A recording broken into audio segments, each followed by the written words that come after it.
As far as the organs go, like we usually talk about this in those groups of your organs of elimination, 3 or 4, you could say, your liver, kidneys, lymphatic system, your GI system.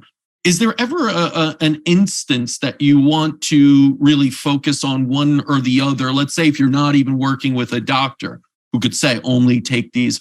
Would you ever advise someone to be, well, don't go in or not use all of them at once? Generally, I would say no, because they all work together. It's, the body doesn't work separately, that works together. So what you have is you have the lymphatic system, which touches every single cell of the body, every single cell that is us in the body. The lymphatic system, lymphatic fluid will touch that cell.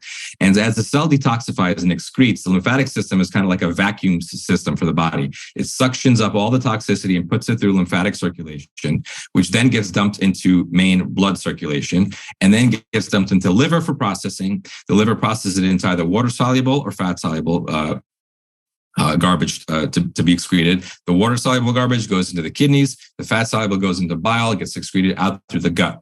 The gut can also accept lymphatic fluid itself and excrete directly into the lumen of the gut. So they're all working together. So I say that you shouldn't focus on one by itself, because they're all working together in this way. Let's say you have an issue with some other organ, because drainage can work and drain these other organs of the body, because we have more than just 4 organs. You can layer that on top individually on top of a base of drainage. So you've got lung issues, a lung congestion, or skin, which are secondary organs of detox, the lung and the skin.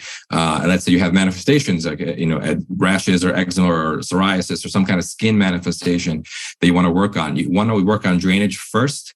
Set the 4 primary organs up for success for healing first. Then you can layer on individual organs on top of that: the brain, the heart, the lungs, the skin. But drainage is always done in this kind of combined way.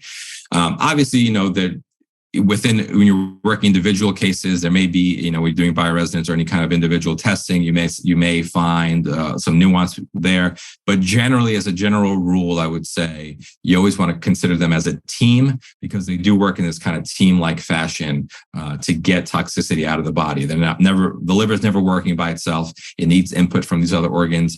The kidneys are never working by themselves. So that's kind of that. Yeah. Yeah, using it in a multi-systemic way, it makes sense, because that's how, of course, the body works in that holistic way.